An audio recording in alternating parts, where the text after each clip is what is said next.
Class 11th। अब हम देखने वाले हैं कोवलेंट बॉन्ड। लेसन 4 चल रहा है हमारा केमिकल बॉन्डिंग वाला, जिसमें हम 2 पार्ट देख लिए हैं। फर्स्ट में आयोनिक बॉन्ड, सेकंड में आयोनिक बॉन्ड देखा था। फर्स्ट में जनरल थोड़ी सी थ्योरी थी। तो आज हम थर्ड पॉइंट देख रहे हैं, कोवलेंट बॉन्ड। कौन से ऐसे एलिमेंट्स होते हैं स्टूडेंट या एटम्स होते हैं जो कोवलेंट बॉन्ड बनाते हैं, इन सब चीज़ों के बारे में हम डिस्कशन करेंगे। और अभी भी इस चैनल पर नए हो तो उसको सब्सक्राइब करो, जिससे आने वाले सारे वीडियो आपको मिलते रहें। चलिए स्टूडेंट, हमने क्या देखा था इससे पहले? हमने सिर्फ ये पढ़ा था आयोनिक बॉन्ड के बारे में कि एक positive ion just like Na और एक negative ion just like Cl, इसके पास 1 इलेक्ट्रॉन एक्स्ट्रा होता है, इसके पास 1 इलेक्ट्रॉन शॉर्ट है। सो ये अपना इलेक्ट्रॉन इसको दे देता है, जिससे ये बन जाता है Na प्लस 2,8। लास्ट में 8 इलेक्ट्रॉन मतलब स्टेबल। यहाँ 1 इलेक्ट्रॉन जाने से ये हो गया Cl माइनस, क्योंकि 1 इलेक्ट्रॉन आ गया, जिससे बन गया 2,8,8। दिस इज ऑल्सो स्टेबल, ठीक है, क्योंकि लास्ट में 8 इलेक्ट्रॉन है। ऑक्टेट थ्योरी यही कहती थी। Clear class?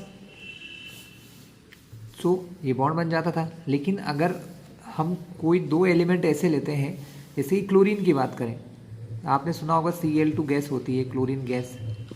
तो क्लोरीन गैस कैसे बनती है, मतलब क्लोरीन अपने क्लोरीन के एटम से कैसे जुड़ता है? क्लोरीन का एटम अपने ही जैसे क्लोरीन के एटम से कैसे ऐड होता है, कैसे बॉन्ड बनाता है, इसके लिए कोवेलेंट बॉन्ड की ज़रूरत हमें पड़ेगी। देखिए बच्चों, क्लोरीन और क्लोरीन, आपने H2 सुना होगा, हाइड्रोजन हाइड्रोजन। आपने O2 सुना होगा, डबल बॉन्ड होता है, बाद में समझाऊंगा क्या होता है। O और O के बीच का बॉन्ड है ना। ऐसी बहुत सारी बॉन्डिंग आपको देखने को मिलेगी नॉन मेटल्स में। किसमें? नॉन मेटल्स या ऐसे एलिमेंट जो नेगेटिव चार्ज वाले हों, या जिनके पास 1, 2 या 3 इलेक्ट्रॉन कम हो। आपने N2 के बारे में सुना होगा, नाइट्रोजन है ना, ये होता है हमारा O2। ऑक्सीजन, इसको कहते हैं Cl2, ये होता है H2, है ना। तो ये कैसे बनते हैं, ठीक है, इसके लिए हम देखेंगे कोवेलेंट बॉन्ड। तो एवरी टाइम ये ज़रूरी नहीं है कि हम इलेक्ट्रॉन्स को ट्रांसफ़र कर सके बच्चों, है ना। जैसे अब यहाँ पर अगर क्लोरीन क्लोरीन से ऐड होगा तो देखिए कैसे काम करेगा। क्लोरीन का एक एटम है जिसके पास 2,8,7 है, एक और क्लोरीन का एटम है जिसके पास 2,8,7 है। कैसे बॉन्ड बनेगा? कुछ देने लायक है? यहाँ पर कोई ट्रांसफ़र नहीं हो सकता, क्योंकि इसको भी 1 इलेक्ट्रॉन की शॉर्ट है, इसको भी 1 इलेक्ट्रॉन का शॉर्ट है। तो ये इलेक्ट्रॉन्स का ट्रांसफ़र तो पॉसिबल नहीं है। तो अब यहाँ से जो बॉन्डिंग बनती है बच्चों, वो होती है by sharing of electron. By sharing of electron कैसे होती है देखते हैं। मतलब इलेक्ट्रॉन्स को शेयर किया जाता है, ठीक है। किस टाइप से? इसको 1 इलेक्ट्रॉन शॉर्ट है, इसको भी 1 इलेक्ट्रॉन शॉर्ट है।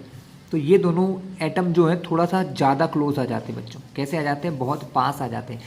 पास आने से क्या होगा, इसके कुछ एटम जो हैं, सॉरी इलेक्ट्रॉन्स हैं क्लोरीन के, वो इसके इन्फ्लुएंस में आ जाएंगे, और इसके कुछ इलेक्ट्रॉन इसके इन्फ्लुएंस में आ जाएंगे। या ये कह लो कि कुछ इलेक्ट्रॉन ऐसे हो जाते हैं जो दोनों के ही इन्फ्लुएंस में आ जाते हैं। कहाँ जाते हैं? दोनों के ही इन्फ्लुएंस में आ जाते हैं। मतलब वो कुछ इलेक्ट्रॉन ऐसे होते हैं जो दोनों के ही माने जाते हैं, उनको कहते हैं शेयर्ड इलेक्ट्रॉन, है ना। इस कॉन्सेप्ट को नॉर्मली समझना है तो ऐसा देखिए 2,8 जो है और ये 2,8 है, ये अंदर के इलेक्ट्रॉन होते हैं, इनर इलेक्ट्रॉन। इनको हम नहीं लिखते हैं। हम ऑलवेज किसको लिखते हैं? We always write valence electron. किस फॉर्म में? हमने लुईस ने हमको स्ट्रक्चर दिए हैं in which valence electron are shown by dots. वहाँ पर हम वैलेंस इलेक्ट्रॉन को ऐसे डॉट से शो करते हैं। तो क्लोरीन के पास देखो 7 इलेक्ट्रॉन है आउटर मोस्ट शेल में, तो हम ऐसे लिखते हैं 1, 2, 3, 4, 5, 6 और 7। एक और क्लोरीन का एटम है 1, 2, 3, 4, 5, 6 और 7।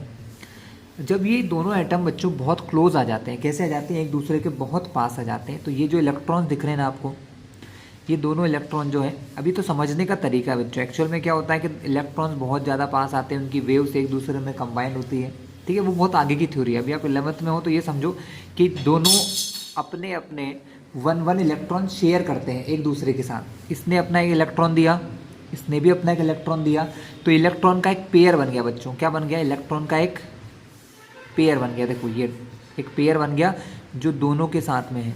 जो किसके साथ में है?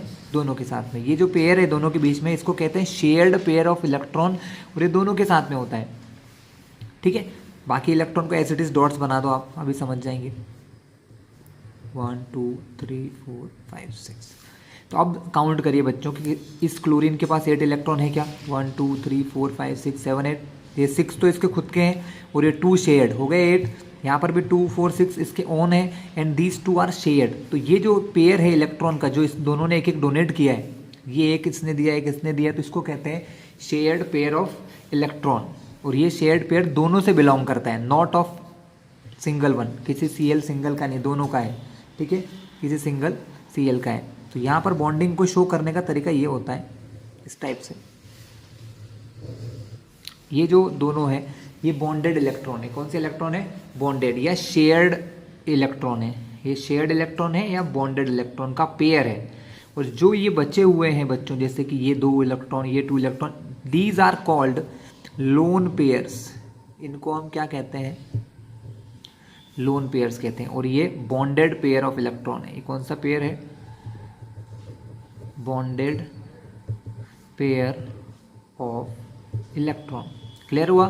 तो इस टाइप से तो कुल मिला के कोवेलेंट बॉन्डिंग में क्या होता है कि दो एटम थोड़ा ज़्यादा क्लोज आ जाते हैं। इतना क्लोज आने से क्या होता है, उनके जो इलेक्ट्रॉन्स हैं वो एक दूसरे के इन्फ्लुएंस में आ जाते हैं। मैंने फर्स्ट पार्ट में ही समझाया था कि जब दो एटम, जैसे मान लो ए एंड बी है, एक दूसरे के नियर आते हैं तो क्या होता है, ये फर्स्ट का न्यूक्लियस दूसरे वाले के न्यूक्लियस को दूर धकाता है ना, ये बताया था। और जो फर्स्ट के इलेक्ट्रॉन है ये दूसरे के इलेक्ट्रॉन को भी रिपल करते हैं। लेकिन इसके अलावा और क्या होता है कि इस वाले के इलेक्ट्रॉन को ये खींचता है, इसके इलेक्ट्रॉन को ये खींचता है। तो ये ऐसा होता है कि इनके जो इलेक्ट्रॉन्स हैं वो एक दूसरे के इन्फ्लुएंस में आ जाते हैं, है ना। तब हम ये कह सकते हैं कि कुछ इलेक्ट्रॉन्स दोनों के साथ कंसिडर किए जा सकते हैं कि ये दोनों इलेक्ट्रॉन इसके साथ भी हैं और ये दोनों इलेक्ट्रॉन इसके साथ भी हैं। इनको कहते हैं बॉन्डेड पेयर या शेयर्ड पेयर इलेक्ट्रॉन, जो शेयर किए गए हैं। क्लियर इतना? कुछ और एग्जांपल देखते हैं इस टाइप के और आगे बढ़ते हैं। तो स्टूडेंट, यहाँ क्या हो रहा है ना, सिर्फ 1 इलेक्ट्रॉन शेयर कर रहे हैं। इस क्लोरीन ने 1 दिया, इसने 1 दिया, तो इस प्रकार के जो बॉन्ड बनता है इसको ऐसे शो करते हैं Cl सिंगल बॉन्ड, मतलब इसको कहते हैं सिंगल कोवेलेंट बॉन्ड। यहाँ एक बॉन्ड बनेगा। सिंगल क्यों बोल रहा हूँ बच्चों? क्योंकि मैंने अभी आपको ऑक्सीजन का बताया था, इसमें डबल बॉन्ड बनता है। डबल बॉन्ड बनने का मतलब ऑक्सीजन के दोनों एटम 2 इलेक्ट्रॉन शेयर करते हैं। चलिए वो भी दिखा देता हूँ मैं आपको, है ना, कैसे होता है ये, इसको भी समझिए, बहुत ईजी है।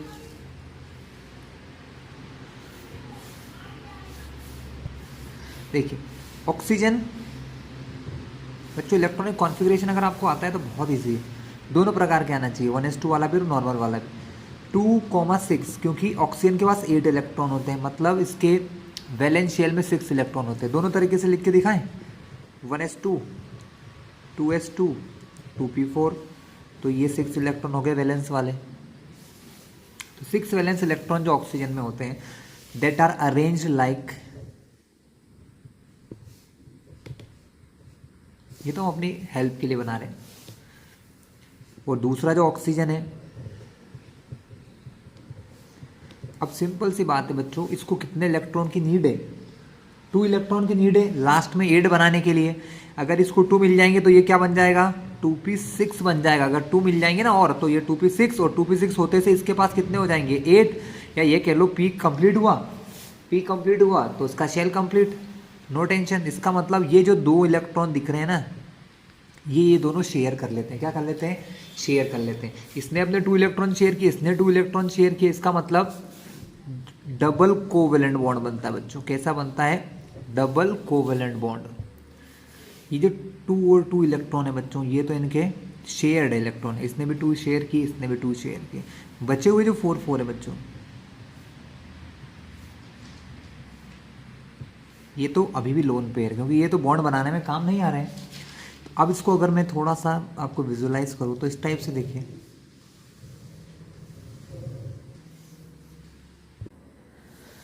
तो डबल 2 इलेक्ट्रॉन ही शेयर कर रहे हैं। इस मॉलिक्यूल ने 2 इलेक्ट्रॉन शेयर किए, इसने भी 2 किए, ठीक है। तो जब 2 इलेक्ट्रॉन शेयर होते हैं बच्चों तो डबल बॉन्ड बनता है। यहाँ से देखिए, एक पेयर के लिए सिंगल बॉन्ड, फिर एक और पेयर के लिए डबल बॉन्ड। तो यहाँ से हम क्या कहेंगे कि ऑक्सीजन के एटम्स में क्या है? O डबल बॉन्ड O, इसको कहते हैं डबल कोवेलेंट बॉन्ड, ठीक है। डबल कोवेलेंट बॉन्ड, मॉलिक्यूल तो वैसे ही लिखा जाता है नॉर्मली, O2 ही लिखते हैं, लेकिन जब अंदर आप देखेंगे तो ऑक्सीजन ऑक्सीजन में डबल बॉन्ड होता है।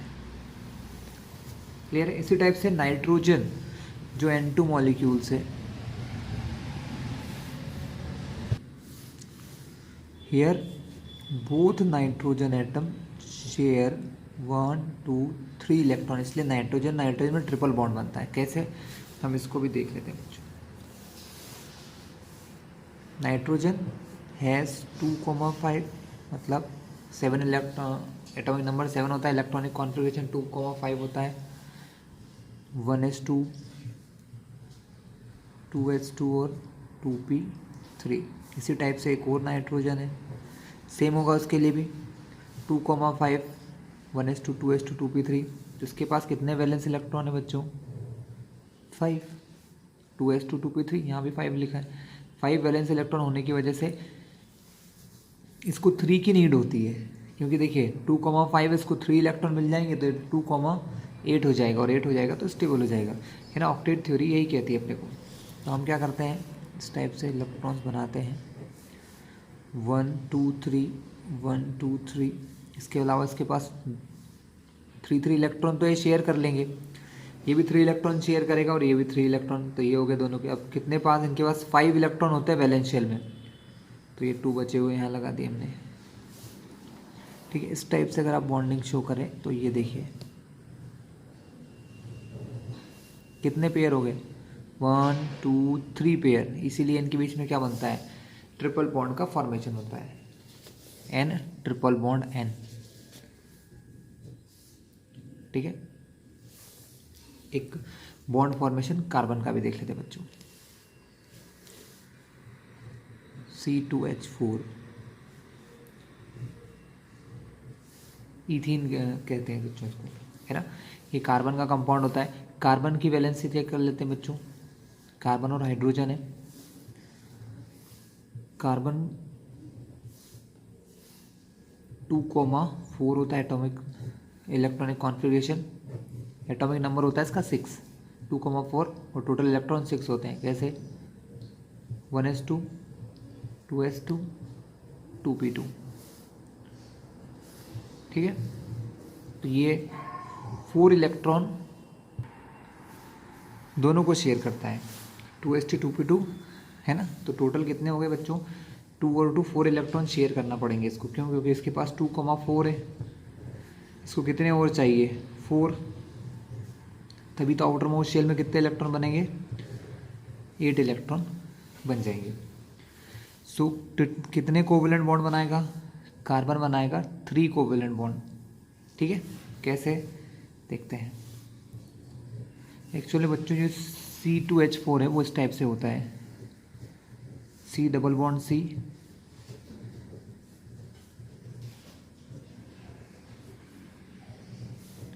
मीन्स कार्बन के जो टोटल 4 इलेक्ट्रॉन्स हैं, वैलेंस शेल में कितने इलेक्ट्रॉन है, 4 है, तो ये चारों शेयर कर लेता है। 2 अपने ही जैसे कार्बन के एटम के साथ, जिससे इनके बीच में डबल बॉन्ड बनता है।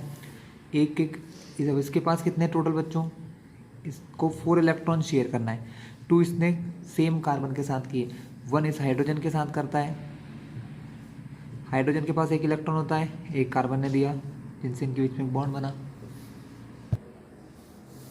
और इन दोनों के बीच में भी 1 इलेक्ट्रॉन शेयर होगा, इन दोनों के बीच में भी 1 इलेक्ट्रॉन शेयर होंगे, सिंगल बॉन्ड, इन दोनों के बीच में भी 1 इलेक्ट्रॉन शेयर होगा, क्योंकि हाइड्रोजन के पास तो 1 ही होता है। तो इस टाइप से ये C2H4 का फॉर्मेशन होता है, C2H4 ऐसे बनते हैं। क्लियर क्लास, चलिए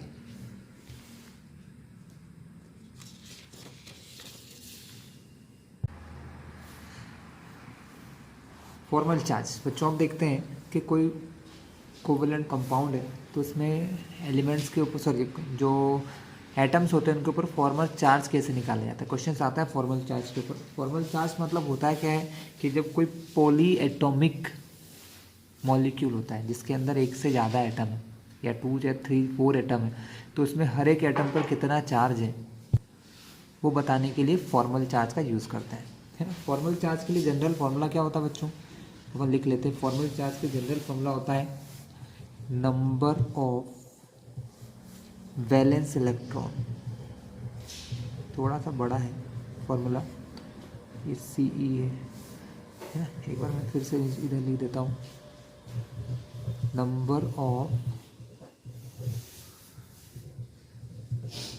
वैलेंस इलेक्ट्रॉन माइनस, इसमें से माइनस करना है number of unshared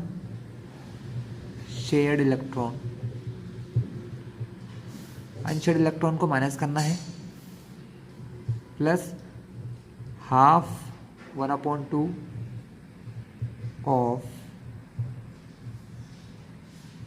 shared electron.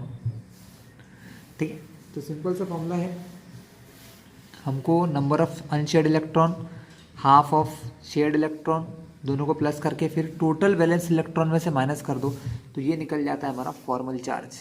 क्या निकल जाता है? Formal charge. ठीक है, फॉर्मल चार्ज पे कैसे क्या क्वेश्चन आते हैं हम लोग देख लेते हैं। ठीक है, तो क्वेश्चन ऐसा आ जाता है, calculate formal charge on O3, है ना। O3 के हर एक O जो होता है, हर एक ऑक्सीजन के एटम पर हमको फॉर्मल चार्ज निकालना है O3 के। फॉर्मल चार्ज निकालने के लिए पहले हमको इसकी बॉन्डिंग पता होना चाहिए।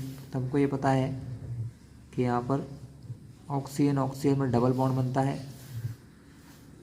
लेकिन तीसरे ऑक्सीजन एटम का क्या होता है,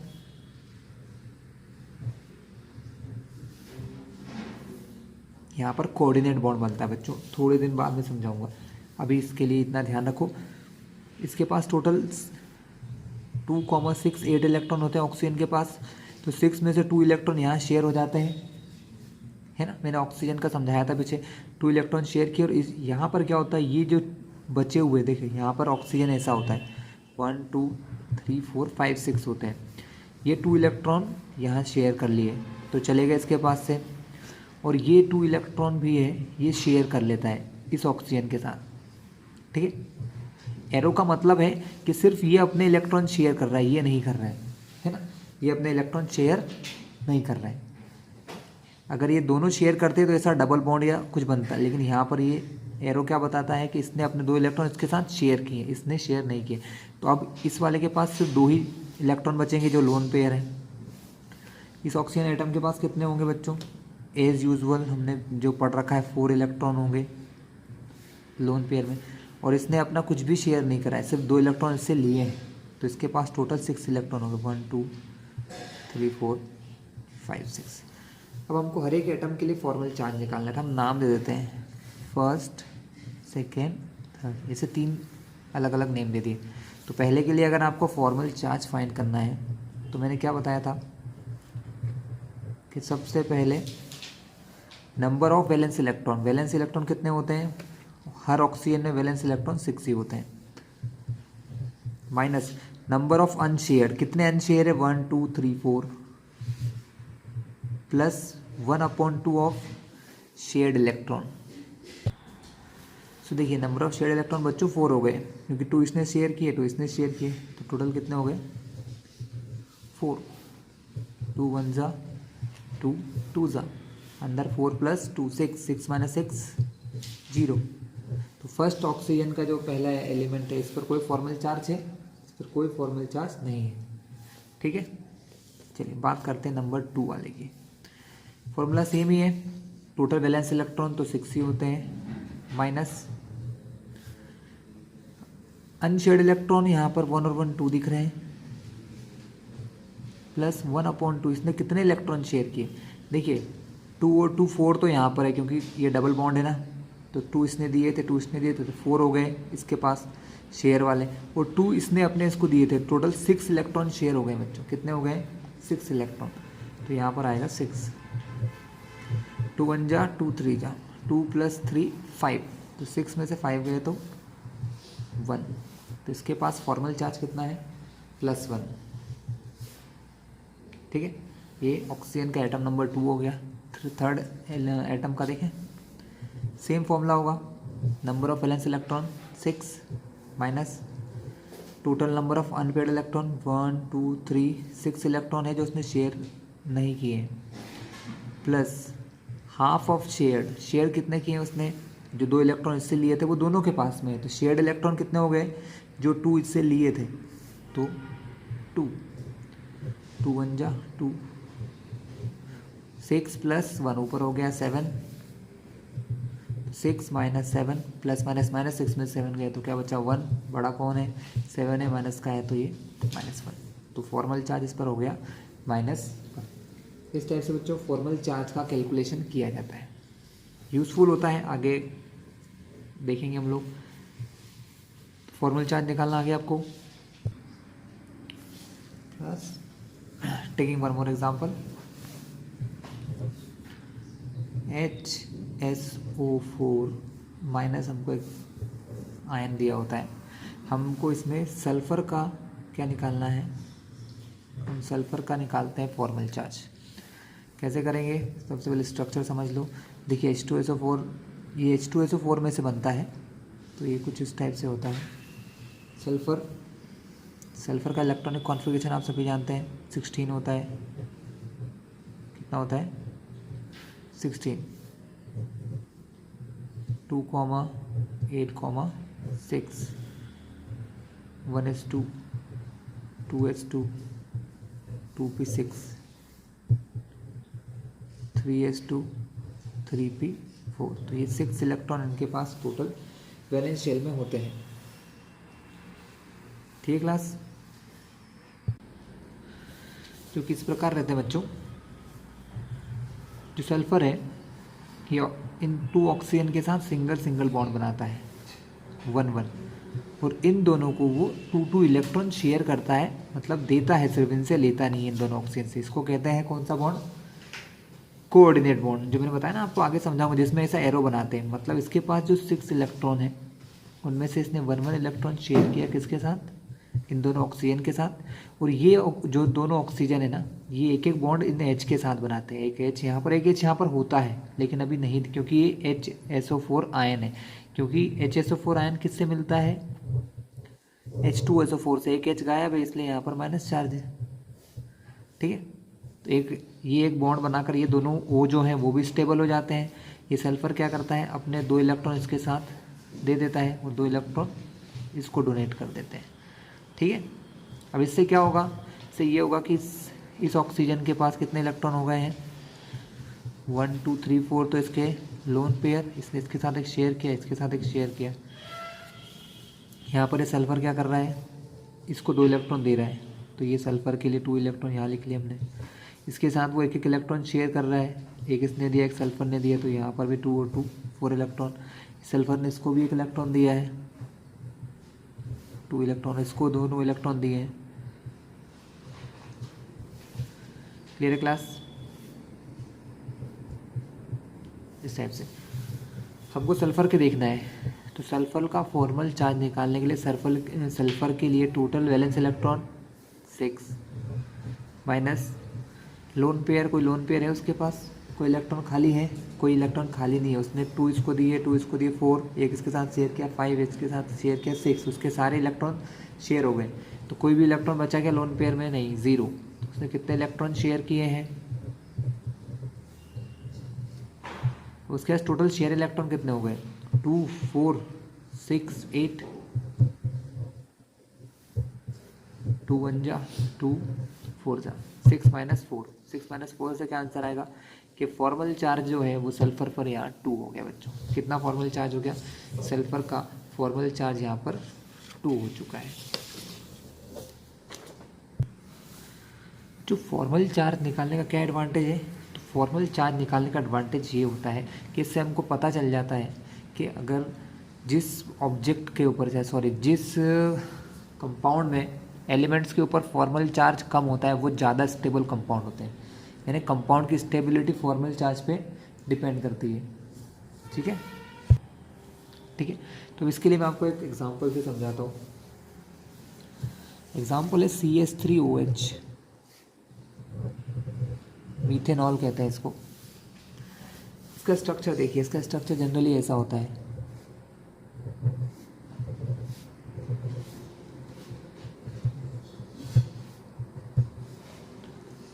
और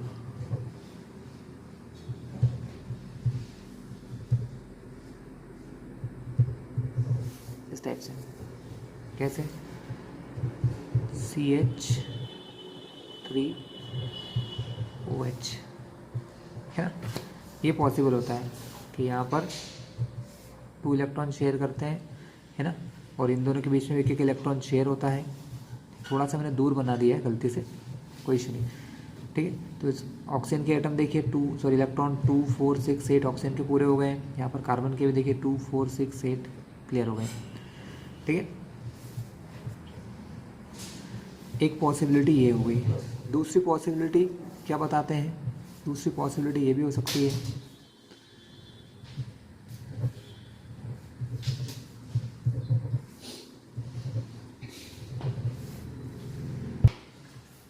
अब यहाँ पर क्या होगा, यहाँ पर कार्बन अपने 1 2 3 इलेक्ट्रॉन शेयर कर रहे हैं, ठीक है। 1 2 3 इलेक्ट्रॉन शेयर कर रहा है, या ये कह लो कि ये इससे लोन पेयर ले सकता है। तो यहाँ पर कार्बन इससे 2 इलेक्ट्रॉन तो यहाँ वो शेयर कर रहा है किसके साथ बच्चों? हाइड्रोजन के साथ। इससे लोन पेयर ले सकता है डायरेक्टली। तो इनके बीच में इसके जो 4 इलेक्ट्रॉन है उसमें से 2 ही इलेक्ट्रॉन बॉन्ड बना रहे हैं, और ये 2 इलेक्ट्रॉन इसके कैसे रह जाएंगे? ये 2 इलेक्ट्रॉन इसके लोन पेयर रहेंगे। और इसके पास जो 4 इलेक्ट्रॉन होते हैं उसमें से इसने 2 शेयर किए, इसके साथ 6 इलेक्ट्रॉन होते हैं एक्चुअली ऑक्सीजन के पास 2,6 में से 2 इलेक्ट्रॉन इसने शेयर किए हैं ऑक्सीजन ने यहाँ, और 2 वो इसको दे देता है, जिससे इसका भी ऑक्टेट कंप्लीट हो जाता है। और यहाँ पर एक लोन पेयर बचता है ऑक्सीजन के पास, ठीक है क्लास। ये जो है ये वो चार्ज बता रहा हूँ इन दोनों के बीच का, इसलिए इसको लोन पेयर समझना ध्यान से। ये लोन पेयर है, ये इन दोनों के बीच का शेयर्ड पेयर, ये इन दोनों के बीच का शेयर्ड पेयर है ना, और 2 इलेक्ट्रॉन इसने इसको डोनेट कर दिए। तो यहाँ पर अब इन 2 स्ट्रक्चर पॉसिबल में से जिसका फॉर्मल चार्ज कम होगा, इन दोनों में से जिसका फॉर्मल चार्ज कम होगा वो ज़्यादा स्टेबल कंपाउंड होगा बच्चों यहाँ पर। तो हम पहले फर्स्ट वाले के लिए फॉर्मल चार्ज का कैलकुलेशन करते हैं। पहले कार्बन का कैलकुलेशन करो बच्चों। कार्बन का कैलकुलेशन करने पर कार्बन के पास यहाँ पर टोटल वैलेंस इलेक्ट्रॉन 4 ही होते हैं, माइनस अनशेयर्ड इलेक्ट्रॉन यहाँ पर एक भी नहीं है, सारे इलेक्ट्रॉन शेयर करता है वो 1 2 3 4 है ना, चारों इलेक्ट्रॉन शेयर कर लिए। टोटल इलेक्ट्रॉन अनपेयर्ड 0, शेयर किए हुए इलेक्ट्रॉन 2 4 6 8 इलेक्ट्रॉन। तो 1/2 इंटू 8, 2 4 ज़ा 8, यहाँ बचा 4 माइनस 4, 4 में से 4 जाएगा तो बच्चों 0। देखो यहाँ पर 4 है, माइनस अंदर क्या बचा 4, 4 माइनस 4 0। कार्बन पर यहाँ पर फॉर्मल चार्ज 0। ऑक्सीजन का फॉर्मल चार्ज निकालें। ऑक्सीजन के अंदर total valence electron 6, lone pair के लिए 2 इलेक्ट्रॉन है ना, और 2 4 इलेक्ट्रॉन, सॉरी 2 और 2 4 इलेक्ट्रॉन इसके लोन पेयर में है, प्लस 1/2 शेयर कितने कर रहा है? 2 electron with hydrogen, 2 with carbon, तो 2 2 4 इलेक्ट्रॉन शेयर हो रहे हैं। 2 1 जा 2 2 जा, अंदर बचा 4 + 2 6, 6 माइनस 6, फॉर्मल चार्ज ऑक्सीजन पर 0। हाइड्रोजन के लिए निकाल लूँ। हाइड्रोजन के लिए फॉर्मल चार्ज कितना होगा? हाइड्रोजन के पास टोटल वैलेंस इलेक्ट्रॉन होता है कितना? 1, माइनस कोई लोन पेयर पॉसिबल ही नहीं है, प्लस 1/2 इंटू 2 कैसे हुआ समझिए। 1/2 इंटू यहाँ पर ये 2 क्या रखते हैं? Shared electron. हाइड्रोजन कितने इलेक्ट्रॉन शेयर कर रहा है? 1 उसका खुद का, 1 कार्बन का, 2 इलेक्ट्रॉन। हर एक हाइड्रोजन 2 इलेक्ट्रॉन ही शेयर करता है। 2 1 जा 2 1 जा 1 माइनस अंदर क्या बचा 1, 1 माइनस 1 गया तो 0। तो इस कंपाउंड में, इस स्ट्रक्चर में फॉर्मल चार्ज बिल्कुल 0 है हर एक के ऊपर, इसलिए आई थिंक ये ज़्यादा स्टेबल होगा। अब यहाँ पर चेक करते हैं फॉर्मल चार्ज। कार्बन के ऊपर चेक करें, ये कर लेते हैं, समझ आ जाएगा। कार्बन के लिए total valence electron 4, valence electron 4 हो गए, और इस वाले स्ट्रक्चर में अंदर लोन पेयर, हाँ 2 इलेक्ट्रॉन लोन पेयर में है, प्लस शेयर पेयर 1 2 4 और 2 इससे जो लिए 6, तो 1/2 इंटू 6 तो कितना हो जाएगा, 2 1 जा 2 3 जा 2 + 3 अंदर कितना है 4, 2 + 3 5, 4 में 5 गया तो फॉर्मल चार्ज कितना हो गया -1। ऑक्सीजन पर टोटल वैलेंस इलेक्ट्रॉन 6 वैलेंस में से उसने लोन पेयर कितना बचा है, ओनली 2 ही बचा है, प्लस शेयर कितना कर लिया 2 4 और 2 इसके साथ 6/2, 2 से कट हुआ 3 टाइम, 2 + 3 5, 6 में से 5 गया तो उस पर फॉर्मल चार्ज +1, ऑक्सीजन पर, कार्बन पर -1 और हाइड्रोजन पर तो बच्चों वही होना है, 0 ही होना है, कन्फर्म्ड है। तो देखिए फॉर्मल चार्ज किसके पास कम है, इस वाले स्ट्रक्चर के पास सब कुछ 0, कार्बन का 0, ऑक्सीजन का 0, हाइड्रोजन का 0। यहाँ पर देखिए कार्बन का फॉर्मल चार्ज -1, ऑक्सीजन का +1, तो जिसके पास फॉर्मल चार्ज कम, किसके पास कम है, ये वाले स्ट्रक्चर में, तो वो ज़्यादा स्टेबल है, इसलिए ये स्ट्रक्चर ही स्टेबल माना गया है, इसको नहीं मानते हैं। तो ये इस फॉर्मल चार्ज का यूज़ है, इससे हमको पता चल जाता है कि ये स्टेबल कौन सा स्ट्रक्चर है। अब हम देखेंगे कि कोवेलेंट जो कंपाउंड्स होते हैं उनकी क्या क्या प्रॉपर्टीज़ होती हैं। जैसे हमने आयोनिक कंपाउंड की देखी थी ना, वैसे ही कोवेलेंट कंपाउंड की प्रॉपर्टीज़ में क्या आता है, तो पहला तो आता है बच्चों स्टेट मतलब सॉलिड होते हैं, लिक्विड होते हैं, गैस होते हैं। जनरली ये लिक्विड और गैस होते हैं नॉर्मल टेम्परेचर पर, है ना, जनरली लिक्विड और गैसेस। बट इनमें जो थोड़े बड़े मॉलिक्यूल होते हैं बच्चों, कैसे मॉलिक्यूल होते हैं, ज़्यादा मास वाले, जिनका मास थोड़ा ज़्यादा होता है वो सॉलिड भी होते हैं। मतलब ये सॉलिड लिक्विड गैस कुछ भी हो सकता है, लेकिन मैक्सिममली इसमें आपको लिक्विड और गैस मिलेंगे। सॉलिड वही मिलेंगे जिनके अंदर मास ज़्यादा हो, जिनके अंदर क्या हो बच्चों, मॉलिक्यूलर मास बहुत ज़्यादा हो। मॉलिक्यूलर मास समझते हैं, जैसे कि एग्जांपल बताऊँ मैं आपको, CH4 है, इसका मॉलिक्यूलर मास कितना होगा, कार्बन का 12, हाइड्रोजन का 4, तो टोटल 16 यूनिट का मास होगा, बहुत कम है, तो ये डेफिनेटली एक गैस ही होगा। तो जितना ज़्यादा मास बढ़ता जाता है उतना ही ज़्यादा सॉलिड होने के चांसेस बढ़ते जाते हैं। ऐसा क्यों, ऐसा इसलिए, देखिएगा 2 प्रकार की बॉन्डिंग होती है बच्चों। एक बॉन्डिंग वो होती है जो एटम्स को एटम से जोड़ती है, जैसे कि ये CH4 को CH4 से, जिससे एटम जुड़ते हैं। लेकिन एक बॉन्डिंग वो होती है जो मॉलिक्यूल को मॉलिक्यूल से जोड़ती है, जैसे CH4 के मॉलिक्यूल को CH4 के मॉलिक्यूल से जोड़ने के लिए जो बॉन्डिंग होती है ना, यहाँ पर वो बहुत वीक होती है। कैसी होती है, वीक, है ना।